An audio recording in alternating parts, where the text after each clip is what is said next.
ሰላም ጤና ይስጥልኝ። ዛሬ በአውሮፓና በአሜሪካ መካከል የተፈጠረውን የዓለም የኢኮኖሚ ስርዓት ሊቀይር የሚችል ታሪካዊ ፍጥጫ በዝርዝር እንመለከታለን። ፕሬዝዳንት ዶናልድ ትራምፕ ግሪንላንድን ለመግዛት ያቀረቡት ጥያቄና ተከትሎ የመጣው የታሪፍ ዛቻ አውሮፓውያንን ወደ አዲስ የኢኮኖሚ ቁጣ መርቷቸዋል። አሜሪካን መሸጥ ወይም ሴል አሜሪካ የሚለው ስልታዊ እንቅስቃሴ ለምን አሁን መጣ? አውሮፓ $8 ትሪሊየን የሚገመት ሀብቷን ከአሜሪካ ነቅላ ብታወጣ ምን ሊፈጠር ይችላል? ዛሬ እያንዳንዱን ነጥብ በዝርዝር እንመለከተዋለን። የግሪንላንድ ጉዳይ ለትራምፕ የሪል ስቴት ግብይት ቢመስልም ለአውሮፓውያን ግን የሉዓላዊነትና የደህንነት ጥያቄ ነው። ትራምፕ ጥር 2026 ላይ በሰጡት መግለጫ ግሪንላንድን ከአሜሪካ ጋር ለመቀላቀል ያላቸውን ፍላጎት በድጋሚ ገልጸዋል።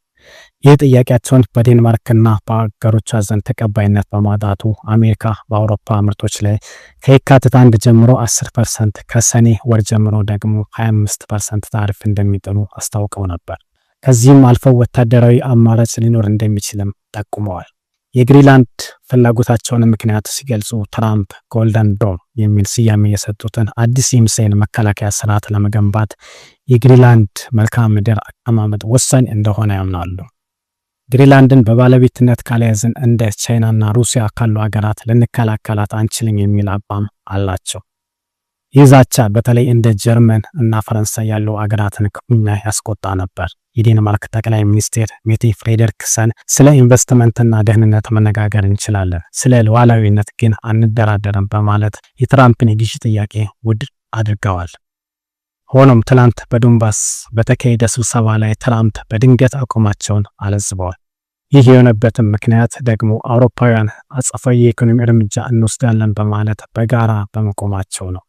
አሁን ላይ ያለው ስምምነት ግሪንላንድን መግዛት ሳይሆን አሜሪካ በደሴቷ ላይ ያላትን ወታደራዊ ይዞታ አጠናቅራ ወርቃማ ጉልላት ያሉትን የሚሳኤል መከላከያ እንድትገነባ የሚፈቅድ ማዕቀፍ ሊሆን እንደሚችል ተሰምቷል። አውሮፓውያን በትራምፕ ዛቻ ብዙም ሳይደናገጡ አሜሪካንን ሊገዳደር የሚችል የኢኮኖሚ እርምጃ መውሰድ ጀምረዋል። ለዚህ እንደማሳያ ከሚጠቀሰው አንዱ የአውሮፓ ህብረት ምክር ቤት ባለፈው ዓመት ነሐሴ ወር ላይ ከአሜሪካ ጋር አድርጎት የነበረውን የንግድ ስምምነት መሰረዙ ነው። የአውሮፓ ማዕከላዊ ባንክና ትልቅ የፋይናንስ ተቋማት በአሜሪካ ገበያ ውስጥ $8 ትሪሊየን የሚገመት ሀብት አላቸው። ይህ ማለት አውሮፓውያን የአሜሪካ መንግስት ለበጀት ጉድለት የሚሸጠው ቦንድ ዋነኛ ገዢዎች መሆናቸውን ነው።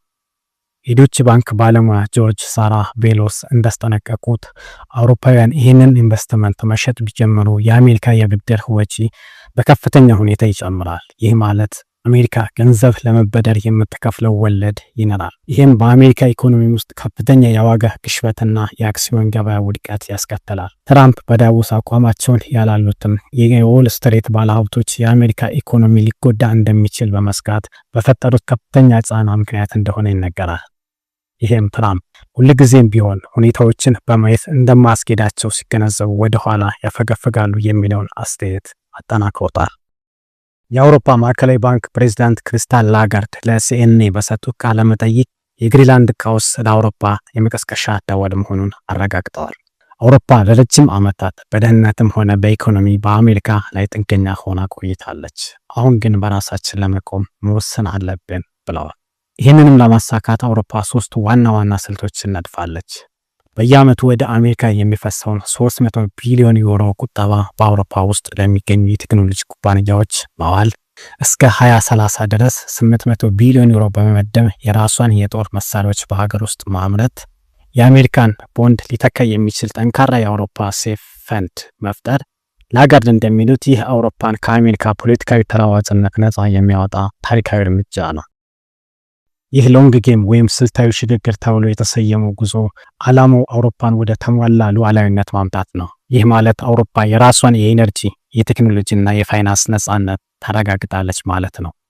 ለምሳሌ ኢንቨስት ኤአይ በተሰኘ አዲስ ፕሮግራም $200 ቢሊዮን ለሰው ሰራሽ አስተውሎ ልማት መመደቧ አሜሪካ በቴክኖሎጂ ዘርፍ ያላትን የበላይነት ለመቀነስ የታለመ ነው። ይህ ሽግግር በአንድ ጀንበር የሚጠናቀቅ ባይሆንም የግሪንላንድ ቀውስ ሂደቱን ሊያፋጥነው እንደሚችል ተገምቷል። አውሮፓውያን ባለሀብቶች አሁን ላይ በአሜሪካ ተቋማት ላይ ያላቸው እምነት እየቀነሰ በመምጣቱ ገንዘባቸውን ወደ አውሮፓና ወደ ሌሎች አስተማማኝ ገበያ ማዛወራቸው አይቀርም።